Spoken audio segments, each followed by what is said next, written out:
Today we are going to see how to germinate blackberry seeds, and this time we are going to do 2 treatments because they often do not germinate well. As a first step, it is very important to have the seeds as clean as possible before planting them to avoid fungal attacks. Although there are several methods we can use to extract the seeds, the one that gave me the best results is using a blender. In a container, we are going to fill it halfway with water. We put the blackberries in and use the blender to pulse them briefly to try to break up the pulp and thus prevent the seeds from breaking. And when the water changes color, we are going to let it sit for a few minutes to give it time for all the seeds to sink to the bottom. We drain all the water and wash it a couple more times to remove as much of the fruit residue as possible. And when we see that the seeds are very clean, we are going to put them on a plate, because if we leave them on paper, it is very likely that they will end up sticking together and this will make it very difficult to separate them. And over here, the seeds are already very dry. This is the great advantage of doing it on a plate, because we are going to be able to separate them much better to sow them. Although, as they are, we could sow them. Now, we are going to do an initial treatment, because if we look at these seeds closely, not only will we see that they have a rough shell, but also that this shell is very hard, and this can sometimes prevent water from entering so that the seed begins to germinate. To do the initial treatment, we are going to use a fine sandpaper because we are only going to scrape off the superficial layer of the seeds. We place them on top and with our finger we are going to press lightly so that all of the seeds are sanded.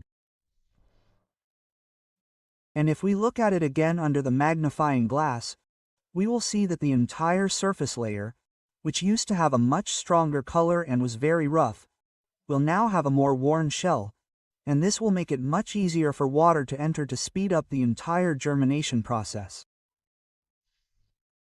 And now we are going to sow in a container that we can cover. And it is important that it is transparent because as soon as these seeds begin to germinate, we want the leaves to start photosynthesizing as soon as possible so that all growth is much faster. Here I am using these trays, which we are going to perforate at the bottom, but, if not, you can also use, for example, pots, which we place inside a bag, to generate not only this transparent part at the top, but we also have to try to create a humid chamber, because we are going to sow very superficially. And as a substrate, I am going to use compost and we are going to try to get a little more than halfway. Before sowing, we are going to water them a little so that the seeds stick well. I recommend that you put in a large quantity of seeds because germination is usually very difficult even after the first treatment. This will ensure that at least some seeds germinate. It is important to ensure that the water falls off quickly because this will ensure that we have a good substrate that drains well. Once we sow them, we are going to cover them with a layer of compost no more than half a centimeter thick. We water them and cover the tray as they are. Now we are going to do the second technique to speed up the germination process. In this case, for this type of seed, we have to give them a cold treatment for approximately 1 month because this will wake up the embryo and make germination much faster. As it is in the tray, we can leave it inside the refrigerator. If it is very cold in your area, you can leave it directly outside, under a roof, protected from snow or frost. And, throughout this month, when we do the cold treatment, I'm going to recommend that you start checking it from about the 2nd week onwards. And if we see that the substrate is starting to dry out, we're going to water it, to keep it moist, so that all the seeds that we left on the surface are well hydrated. It's also very likely that some seeds will start to germinate. If we see small plants, I'm going to recommend that you take them out and leave the tray in a warm place so that all the seeds start to germinate. In about a month, we'll be more than fine. And here I already have some that are ready to transplant. In this case, I wanted to make 2 important comments. We're going to try not to water them too much. Only when we touch the substrate and see that it's dry. That's when we're going to water them. On the other hand, we will transplant it when we see that it has 2 to 3 well-developed true leaves, because this is telling us that the plant will have a good level of roots to support the entire transplant. The substrate I use for this transplant was made by mixing equal parts of black soil with compost, and I added an extra amount of perlite, mainly to increase aeration. But if you manage to get hold of coconut fiber, for example, I recommend that you add 1 more part, because this will not only help improve the texture and consistency of the mixture, but it will also help it retain extra moisture. To transplant, I recommend using small pots. We can also use plastic cups. It is always important that the pot has good perforations so that it does not retain excess water. And here we are going to fill them, but we are not going to press the substrate because what we want now is for it to be very loose so that when we put the plant in, with good watering, we can ensure that it is well transplanted. Let's look for some of the plants. These have lots of roots because this will ensure that this little plant has a good initial development. When we have roots as big as these, what I'm going to recommend here is to transplant them in a different way, because no matter how deep we drill them, the roots will always end up bending. So, what are we going to do when we have roots that are too long to transplant them properly? We'll leave just a 2 cm layer at the base of the pot, and then we're going to try to hold the plant firmly from the area where the neck is to where it should be, and we're going to start putting all the substrate around it. It doesn't matter if it's above the leaves because we're going to take it out later with the root ball. But with this we're going to ensure that the roots are well positioned. This first stage is the one where we have to be a little more careful when transplanting, because the plants are very small. That would be the first transplant done.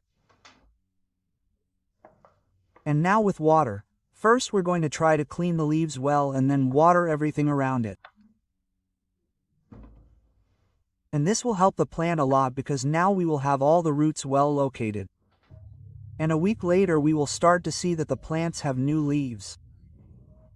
This is an important sign because it is indicating that the plant has started to produce new roots.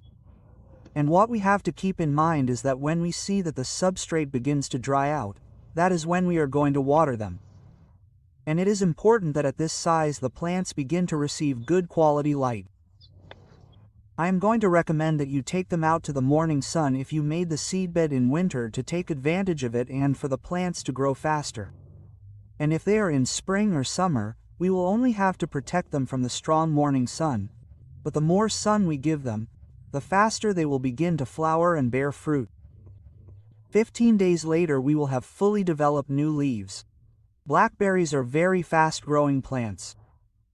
If you are planting them when it is still very cold, I recommend that when they are small, you take them out early in the morning so that they receive the most sunlight.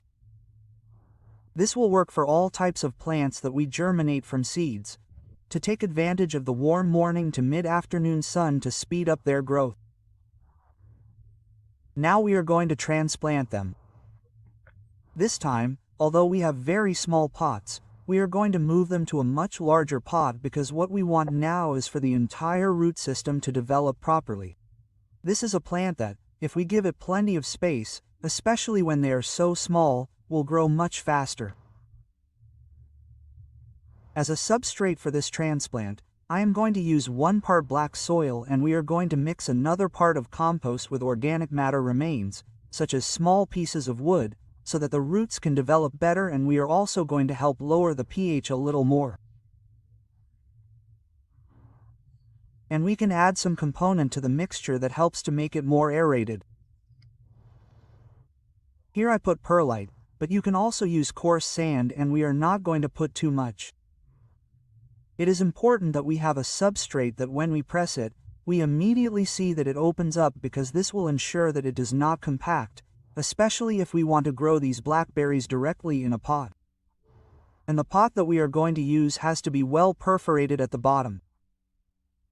And to cover the perforations I am going to put wood scraps because later they will decompose and become nutrients for all these plants. We are going to add the substrate almost to the middle because we still have very small plants and they will not have very developed roots.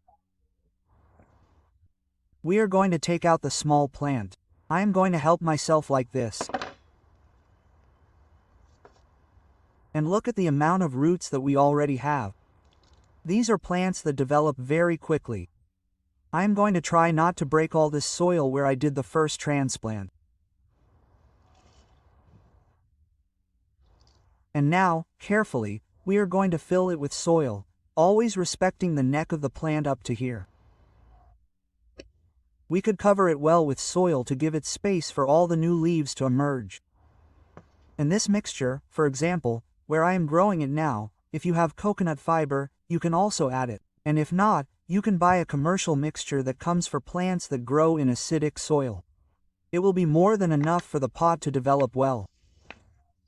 First, we clean the leaves well and we are going to water it so that all these new roots begin to come into contact with the new substrate, and that way we will have the blackberry plant ready to start developing. And I am going to recommend that as it always be under a sun that is not too strong so that it begins to put out new leaves, and that way we will have a plant that will grow much faster.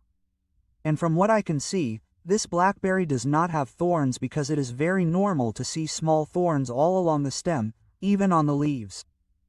Here at home, I have a variety that has no thorns, which I have been growing in a pot for a while now. One of its great advantages is that since it has no thorns, harvesting is much easier. It is important that when the plant starts to grow, especially if we grow it in a pot, we try to guide all the new branches so that they have better sunlight, which will increase the production in the future.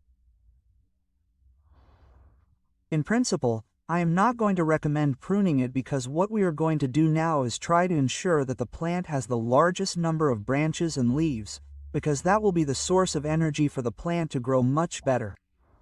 I send you a big greeting, and I hope you have a nice day. Bye.